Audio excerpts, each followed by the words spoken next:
Та subscribe дарж суугаа захиалаарай. Мөн хонхон дээр дарснаар дараагийн шинэ бичлэг ороход танд мэдэгдэх болно.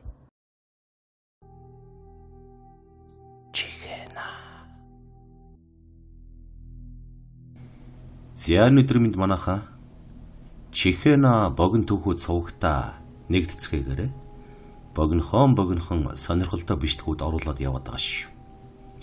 За ингээд хуучаараа болсон явдал сонирхолтой түүхийг хөөрнө. 1.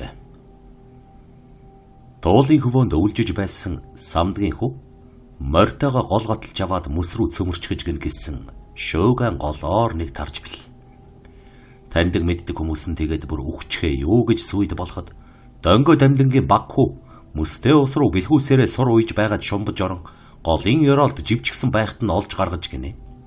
Гэрийнх нь эхлээд үхчихэж гээд уйлаад байсан ч гэдсэн дээр нь хэд дараад л ухаан орсон юм байх. Усанд живсэн хүн ухаан ормогцоо баярлах ёстой байтал тэр хүү харин ч уурлаж намайг яагаад татаад авчих вэ? Би их гоё газар амьдрах гэж байхад та нар намайг татчихлаа. Буцаж ус руу орж үхнэ гэд дайраад байсан нь гайхалтай. Гэлсэн яриа тархаж байсан юм а. Тэгснээ удалгүй мөс рүү цөмөрдөг хүн савал хийвэл гол руу орж үхнэ гэж дайраад байдаг болсон тул самдгийнх голоос холдож уул руу нүүсэн гин гисэн сураг сонсогдож эхэлсэн юмдаг. Сүүлдээ хүүгээ гэрээс ч гаргахаа болсон юм байх. Гарвал ус руу орж үхчих гээд байдаг нэг төрлийн мэдрэлийн өвчтэй болчихсон бололт. Гэртээ сууж байгаа мөртлөө поошигтой усанд толгоогоо дүрчихэд бүтэж үхэх гээд байдаг болж гин. Устай холбоотой нэг хий юмд л хорлогдож тэ гэсэн яриа тархсан билээ. Харин зам болох үед энэ яриа овоо намжиж самдгийнх голтой ойрхон цусланд гарсан байв. Тэр үед тэдний гэрт орсон хүмүүс самдан хүүгээ сураар аргамжчихсан байна. Тэхгүй бол цаадах нь гол руу орж үхчих гээд болдоггүй юм байх. Гэсэн яриа бас л тарж усан дунаж үхэх гээд байгаа хүүг нь харах гэсэн улс тэдний гэрийг зүгэлдэг болсон юм. Самдгийн хүү Гева хэмээх дөнгөж хор хурч явсан тэр хүү золгүй залуу гэрийнхээ хаяанаас мал шиг аргамжлуулчихсан суугаан үнэн байж билээ. Тэр бэр гэрт нэрсэн хүмүүст өвөл мөс рүү цөмөрч ороод юу харсан талаараа их л сонин зүйл ярьж өгдөг байв. Төвний яриагаар бол мөс морных нь хөлний өмнөр хаг үсэрч Гева хүүтэн ус болгон ухаан алдахта ингээд л үхтгийм байж дээ гэж бодож амжижээ. Гэтэл усан доороос хөгжим сонсогдох шиг болоод ухаан орж нүдэнийн харвал өнгөрсөн жил машинтайгаа живж үгсэн баахан гадаадын жуулчин загас адил хөвж яваа харагдчих. Мөн 2 жилийн өмнө үертэй ус гатлах гэж байгаад морьтойгоо живж үгсэн цэрэн надмад хэмээх залуу их л танимхааран хөвж ирээд чи усан дунаж үхдэг их азтай хүн юм а. Хүмүүс гадаа шороон дээр үхэхээр сүнс нь халуун наранд их тарчилж зовдөг юм. Одоо үед хүн үхмэгцээ сүнс нь хой төрлийг тэр даруй олохоо болчихсон. Яагад гэвэл хитрхийх олон хүн төрж үхсэн болохоор сүнсний ертөнц тэднийг хүлээж авч чадахгүй болсон. Тиймээс эртхэн усан дал үхэл үлцээтэй. Чи бараг 200-300 жил үлгэрийн юм шиг сайхан амьдрнаа. Хүмүүс үнийг мэддэггүй байхгүй юу?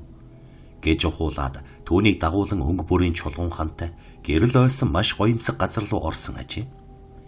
Тэнд дандаа усанд живж үгсэн янз бүрийн хүмүүс байсны дотор нэг хөөхөн охин хөвж ирээд Гевагийн гараас атхан чи дөнгөж цаа ирээ юу? Надтай хамт цэлэн мөрөн орж үзэх үү? Гэж асуухаар нь маш их сайхан санагдан юу хэлэхээ мэдэхгүй зогсдол гинэд ухаан орсон юмсан ч. Энэ үед түүний хүмүүс уснаас гаргачихсан байсан тул тээнхүү босож орохоор зүтгэсэн ажээ.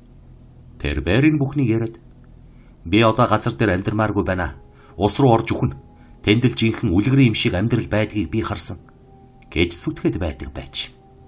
Хүмүүс түүний яриаг гайхшин ярилцаж энэ хүү усанд живэхдээ хийм олж харсан эсвэл ухаан санаа дэмэрснээс биш үхсний дараа усан дотор сайхан байдаг гэж ямар юм байх билээ гэж хачирхан ярилцдаг байсан юм а. Гэхдээ хинч түүний яриаг ол үндэстэй тунгааж бодоогүй санагд. Тэр явдлаас хойш хэдэн жилийн дараа Гева хүү их эцгийнхээ эзгүйд төмөр ваантай ус руу толгоогоо дүрээд бөглөрч үгсэн байсныг нэлээд хожуу олсон билээ. Тэр бодвол мөрөөдөд байсан газараа очиж амарсан бизээ. 2. Анх 6 дугаар ангид байхдаа хажуу али маань 9 дугаар ангийн банд ангийнхантайгаа оршуулгын газар очиж хоноод галзуурчхаж гин гэсэн аимшигтай мэдээ сонсож билээ. Тэр үеэс эхлэн надад холын хол байх үл мэдэгдэх оршуулгын газар гэдэг хачин жигтэй зүйл харанхуй шин боломгц хажууд дөхөн ирэх шиг санагддаг болсон юм. Өмнө нь би оршуулгын газрын тухай огт мэддэггүй байлаа. Яагаад гэвэл би хүн үх хийгч хараагүй байна. Манай арын гудамжны хүүхдүүд хүмүүсийг үхмэгц биеийг нь шууд машинд ачиж аваачаад цементэн дор хийгээд газар булчхдгийн байна гинлээ. Дээд хашааны бурмаагийн авыг үхэхэд баахан хүмүүс том модон хайрцагт биеийг нь хийж аваачаад хээр булчсан гэсэн. Бурмаа авыгаа цементэн доороос гаргаж авна гэж уйлаад дайраад байсан гэх мэт сэртхийн эвгүй зүйл ярьсныг л боддог байв. Сүүлд нь оршуулгын газар ангийнхантайгаа хамт очиод галзуурчихсан дэрмэ хэмээх бандыг эмнэлэгт хэвтэж байхад нь сонирхон очиж харсан билээ. Төөний нүүр аман дээр чөтгөр хатсан ямар нэг шинж тэмдэг байна уугүй юу гэж хамгийн их сонирхож байсан санагдана. Дэрмэ хэмээх намхан бор банд их л юм бодсон шинжтэй доош харан гөлийж аав ээж хоёрынхоо асуусан зүйлд хайнга дуухан хариулаад зогсож байгаа нь өрөвдмөр чим шиг харагдаж билээ. Өмнө нь түүнийг хөл бөмбөг өшөглөөд гүйж явахад нь хаяа нэг харж байсан юм а. Тэгэхэд лав ийм томоотой дуулууртай харагдахгүй байсан санагд. Тэр шин болсон явдлын талаар хүмүүсийн ярьж буйг сонсоход 9-р ангийн хідэн жаал чөтгөр шулам гэж байдаггүй хэмээн маргаж байгаад сүүлдээ шөнө оршуулгын газар очиж газар дээр нь үзэхээр шийдсэн ажээ. Цөмөөрөө гарч идэн хутга урт төмөр турбаагаар зэвсэглээд сумын төвөөс баруун хойш нилээн зайтай оршдог булшны газрыг зорж утсан байна. Тэднийг сумын төвөөс гаран алхсаар байтал замд нь шөнийн харанхуй нөмөрч нилээн орой болсон хойно оршуулгын газар хурч ирцгээсэн бололтой.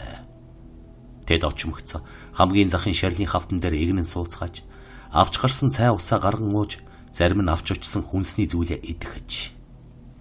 Цөмөөрөө л зориг зүрхтэйгээ бие биедээ гайхуулах гэсэн хэрэг бизээ. Анх тэдний хурч очимгц оршуулгын газраас хідэн хар хэрэг муухай гуаглан нисгэд эгээтэл бүгд тараад гүйчихсэнгүй. Харин хідэн мөчийн дараа шувуу ниснийг мэдмэгцээ эхэд тайвширч бэбинэ шоолон хөхрөлцөр шарилын хавтан дээр сууцгаасан ажээ. Тэднийг толгойлж очсон гамбат гихч ангийн дарга сэтэр зүүсэн хөвгүн гинэтхэн. Хаан байна тэр чөтгөр чинь? Юу ч байхгүй байгаа бидтэй. Хэрвээ чөтгөргээ чамтан байсан бол хэмээн ухуулагчиг ярьж байтал булшин дундаас гинэт нэг хүн тачхинтал инээгээд игэлсэн байгаа юм. Хөөхтүүд цөм айж босхийг завтахад гамбат тэр дороо маш зоригтой дөрүүзүүлэн гарч хидинг асаагаад энэ бол хүн биш херс юм уу шар шувуу гэдгийг би та нарт нотлон харуулна гэснэ шарил руу гэрэл тусглаа. Гэтэл гарч хидингийн гэрэлд шарилуудын дундаас сүүмийсэн урт сүүдэр шиг амтан өндийн босж ирсэн. Ууршин жижигрээд цав цагаан хувцастай хүүхэн болон хувилсан байна. Өөрийг харсан хөвгүүд яг л охид чиг чарлалтан хуйлархад гамбат ахин өмнө нь гарц цогсоо тэднийг зоригжуулж эхэлжээ. Тэр барыг л дайны үеийн комсомолч шиг гавья байгуулж пионерын үнэн сонин гарахыг хүсч байсан нь гарцаагүй. Гамбат хоолойгоо засч ирээд нөхдөө энэ бол фосфор юм уу физик элементийн урвалд орсон ямар нэг тайлагдаагүй үзэгдэл болохоос өөр юу ч биш. Үүнээс айх хэрэггүй. Би одоохон очиод та нарын нүдэн дээр энэ дүрсийг гараараа барьж харуулъя гэд урагшаалгасан байна. Төөнийг дөхөх тусам гэрлийн цацраг дугуйрж бүргсэн хий үзэгдлийн хүүхэн инээмсэглэн даашинзаа намруулж байснаа. Гамбатыг өмнөө тулаад очимгц урдаас нь бөөн тоосоор үлээх шиг болтол. Гамбатын хамаг биеийн тэр чигээрээ арга яс болоод хувирчихжээ. Хөөхтүүд үнийг хармагцаа сүнсээ зайлтал айж муухай чарлалтан зугтаасан бөгөөд гамбат ч хар ирчээрээ гүйж ирсэн аж. Хөөхтүүд түүнийг үхчихлээ гэж бодсон тул гайхан зог тусаж чи зүгээр үү гэж асуучлаа. Тэгэхэд гамбат маш их уурлан юуны чин зүгээр үү гэж хэмээн тэдний хараан зүгсээр та нар дайны үед бол нэг нөхрөө дайсны гарт хаяад бууж өгцгөх болсон юм байна гэж хашигчин бөөнсөр үзүүлжээ. Хөөхтүүд түүнээс юу болсныг асуухад юу ч болоогүй. Метр хий гэрлийн дүрсэнд хүрэхэд толгой жаахан эргээд хүчтэй физикийн бодис ялгарч байгаа тул багтаа ойртохгүй бол болохгүй байна гэж бодсон. Тэгээд эргэж харсан чинь та нар намайг хаяад гүйлдэж байхаар нь уур хүрээд гүйсэн байхгүй юу? Хэдүүлээ одоо буцаад очие. Их сонин шинжлэх ухааны нээлтч хийж магадгүй шүү. Гэхэд Төрөөхөн аимшигтай зүйл олж харсан хүүхдүүдээс хэнэнч буцаж очихыг хүссэнгүй. Хэнхэг марксист Гамбат. Та нар эргээд хар. Миний биед хүрээд үз. Төрөөчийн физик үзэгдэл алга болсон байгаа биз дээ гэжээ. Ингээд хоорондоо хэрэлдэж маргалцаар сумын төвд буцаж ирсний дараахан зүгээр явж байсан дэрмэ гинэтхэн надаас нэг хүн салахгүй дагаад байна гэж хашгирснаа амнаас нь хөөс сахаран ухаан алдаад унчихж. Жинхэнэ хиймэнд гар хурж барьж үтсэн Гамбат яагаад ч үгүй ятал. Зүгээр л дагаж явсан дэрмэ ийхүү хорлогдсон нь хүүхдүүдэд гажирхалтай санагдчихъя. Нэлээн сүүлд дэрмэг эмнэлгээс гарсан хойно би түүнтэй зориуд уулзаж юу болсныг асуухад дэрбэр ямар нэг юм ярих дургүй дүинг маягтай байсан. Тэр нь ч насаараа тийм амтан болж хувирсан да. Харин Гамбат 10 дугаар анги онц төгсөөд Москвагийн их сургуульд олон улсын сэтгүүлчийн ангид суралцах хуваар авсан ч тэр жилээ хээр явж байгаад гинэтхэн үхчихсэн билээ. Морьтой явж байгаад гинэтхэн байдгаараа ярваан эвхэрлдэж байгаад арайхийн морноос бөмбөгцөө газар сөхрөөд зүрхэн зогсчихсан гэдэг. Тэр үед хүмүүс шарилын газар очиж хиймэнд гар хүрснээс болоод урт насалсангүй. Харин ч өөрөө физикийн буюу шинжлэх ухааны тайлагдашгүй нэг үзэгдэлтэй таарлаа гэж үнэн голоосоо итгэсний хүчинд тэр дороо өхөлгүй жил хэртэй амьд явсан байх. Түүнээс биш. Их том хорлолтой учирсан хүүхэдтэй гэж ярьсаар байж билээ. 3. Хөдөө суманд хэдэн сар томилолтоор ажиллахдаа нэг сонин яриа тэмдэглэж авснаа сонирхол. Тодорхой шалтгааны улмаас сум орон нутгийн нэр усыг дурдхаас цааргалж намайг тэр суманд очихоос өмнө их л хачин учир битүүлэг замтай ойлгомжгүй хүн тэр суманд амьдарч байгаад нүүж одсон гэжээ. Тэр хүн анх нүүж ирэхдээ сумын цагилгаан сүлжээний газар засварчнаар орсон байна. Өөнийхээр тэнд оронтоо дутаж байсан тул хэнчүүл таних хүн ирээд цагилгаанч нар ажилд ороход гайхсангүй. Гэхдээ сумын засаг даргын ч юм уу сургуулийн загварлын хамаатан байж таарна хэмээн таамаглацгааж байж. Саранхүү хэмээх 40 насны тэрээр ажилдаа гаргуун чадвартай нэгэн боловч гэртээ огт гэрэл асаадаггүй сонин зуршилтай хүн байж. Орой болж сумын төвийн бүх айлын гэрэл яралцтал асахад зөвхөн шин цагилгаанчны цонхол таг харанхуй байдаг байж. Хүмүүс сонирхоод цонхонд нь дөгж очиод нэг муу лааны гол сүүмитл асаачихсан сууж байгаа нь олон удаа үзэгдсэн тул хүмүүс яагаад гэрэл асаадаггүй юм бэ гэж түүнээс асуудаг болж. Тэгэхэд Саранхүү би гэрлийн харшилтай хүн олон жил цагилгаанчин хийж дандаа өндөр темптэй гэрэлтэй харьцнаас болсон уу? Шөнө орой гол төлөв бүдэг гэрэлд суухгүй бол болохоо болсон гэдэг байсан тул хүмүүс сүулдэ тоохоо болсон байна. Гэхдээ хэдэн сар өнгөрөхөд бас нэг хачин зан түүнд илрээд ирэх энэ төр. Гадаа намрын сэрүү орж айлууд мод түлээ буулган гал хөс түлж хаа сайгүй утаа суунаглаж эхлэхэд Саранхүүгийн гадаа л юу ч байдаггүй. 10 сарын дундуур нэг айхтар хүйдэрсний дараа сумын хэдэн залуу Саранхүүгийн зориуд орж үдсэн байгаа юм. Тэгэхэд яг л мөсөн цэвдэг шиг хүйтэн хонгол болсон өрөөнд Саранхүү нэг муу билетийг залгачихсан. Дээр нь аягшуул хутгаад сууж байсан гэж. Залуус. Чи ингэж хөлдүүс царайлт суухаар манайхаас ганц хэрчэн мод шуудаа нүүрс авчраад галлаж дулаахан суугач гэхэд би насаараа ингэж өвлцсөөр байгаад сурчсан юм аа гэсэн хачин хариулт өгчээ. Үүний дараа Саранхүүг мэдрэл муутай төрөлхийн гажиг өвчтэй хүн гэсэн яриа тарсан аж. Галгүй гэрэлгүй суух дуртай түүнийг чөтгөрч байж магадгүй гэсэн яриач хүчтэй гарч ирсэн байна. Хүүхдүүд ч нь болохоор чөтгөрийн цонхон дээр очиж юу хийж байгааг нь харыг гэлцэх болж. Тэгэж байгаад тэд нэг сонин таамаг яриаг ахин гаргаж иржээ. Тэр нь юу вэ гэвэл үл мэдэгдэх сонин авиртай цагилгаанч юм. Харанхуй өрөөндөө цор ганцаар дуулж суудгийм байхаа. Түүний дуулахыг сонсохоор сумын хэрэг дуртай хідэн хүүхэн цонхон дээр нь очиж чагнаад уярсандаа бараг л тэндээ осгоод өгчих шахсан гэлцэж бай. Ийм нэг учир битүүлэг хүн өвлийн ихэн сартай золгож байтал бүрч гайхалтай учрал болжээ. Баруун аймгийн ч юм уу нэлээд алс холын автобустай уран сайханчид уг сумаар дайрч гарах замда тоглолт хийсэн юмсан ч.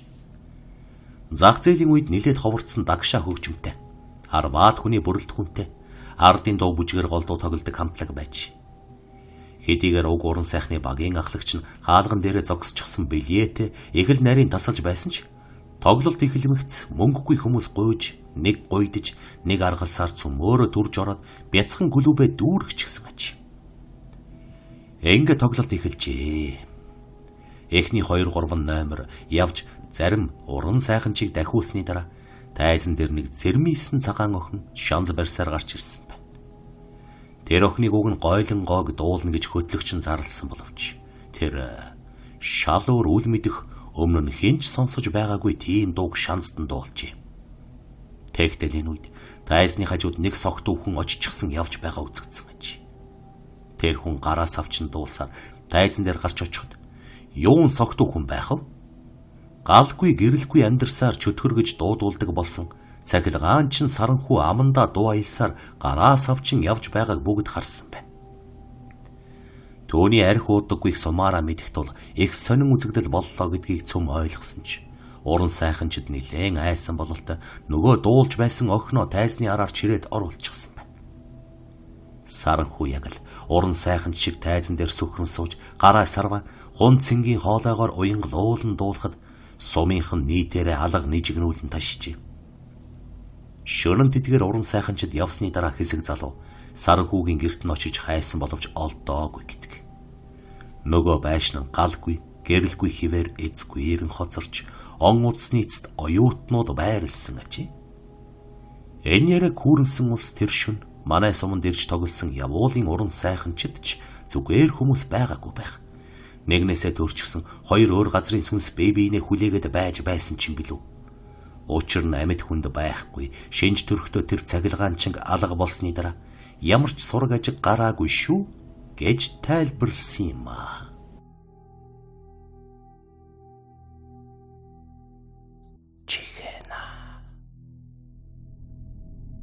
Таньдаггүй бурхнаас таньдаг чөтгөр дээр гэсэн үгний учрыг наад захын нусгаач ойлгоно.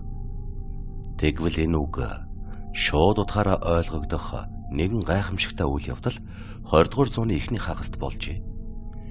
1930-ад оны дундуур Монгол оронд Сталины шууд заавраар нийгмийн сор болсон хүмүүсийг хядах цус таллага хүчээ авч байсныг хэн хүнгүй мэдэж байгаа. Тэр үеэр хүрээний нэгэн номтой гавж лам чойжин хайдав аймгархын ирэхээр хар болон эхнэр авч зүс бууруулахар шийдэж байлаа. Нэгэн өглөөс эрэхтэй ламтны нүдэн гялалзан нэг л тогтворгүй болсон нь шавнарынх нь гайхширлыг төрүүлвэ. Ламтан өглөө босоод цайз үгээ чуулсангүй их л сандарсан байдалтайгаар шавдаа. За чи маш хурдан яваад 100 модод байгаа миний дүү Сэнгдоржийг дуудаад ир. Хүн хард мэдэгдэвэ гэд мордуулжээ. Орон гэхэд дүүн довтолгон иржээ. Дөнгөж минь тусаа мэдэлцсэний дараагаар ахыг нь маргаашаараа барих юм шиг санагдаад байна. Миний дүү арын бүх хэмийг нь зохицуул. Чамаагч гэсэн оролдож магадгүй. Тиймээс чи хулгай хийгээдч болов шоронд ор. Тэгж байж чи аврагдах байх. Гэхдээ баян хүнээс хулгай хий. Би эсэргүүний хөрөнгөөс хулгайсан гэдэл зүтгээд байгаарай гэв. Дүүнч нулим сонгон. Ах минь, та өөрөө тэгэд зүгээр л баригдах хэрэггүй гэж асуухад надад битгий санаа зовоо. Би өнөө шин дөрвж сонж руу гарна. Гэхдээ дүүн улам бүрч сандран. Ах минь, сонжид бугч өтгөр өөрлөсөн гэдэг бидтэй. Хэмээн ээрч муурлаа. Санаа зовох хэрэггүй гэж хэлсэн шүү дээ. Таньдаггүй бурхнаас таньдаг чөтгөр дээр гэдэг үг байдаг шүү дээ. Энэ цагт шашин маань хүчин мөхөсдөж байна. Харин бугч өтгөрөл туслах байх. Хар буруу санаагүй олон хүнийг цааш нь харуулж байгаа энэ төрөл харин чөтгөр юм.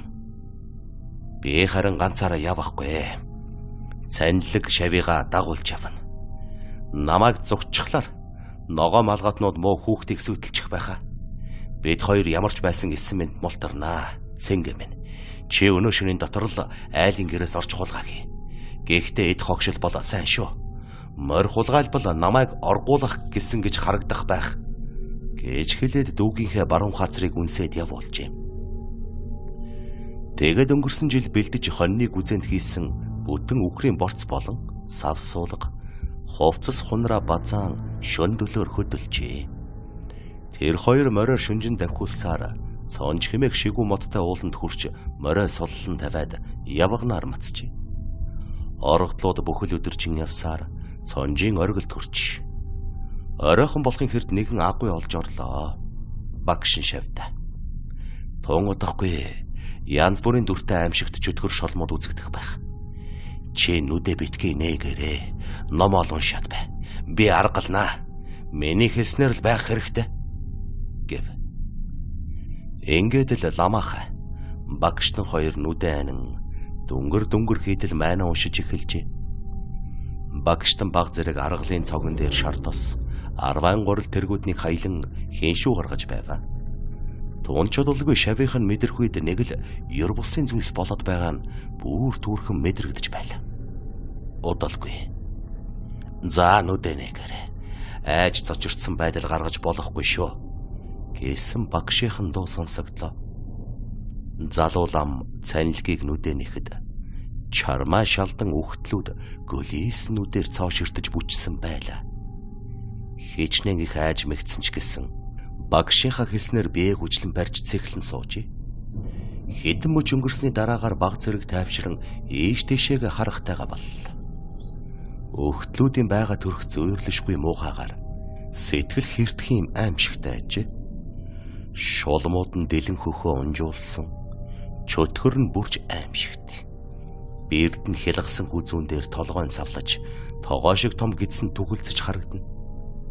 Бүгдийнх нь ус, хумс, шүд нь маш урт ургасан байх бөгөөд агаарт чөлөөтэй хөөрн нисэх нь гайхамшигтай.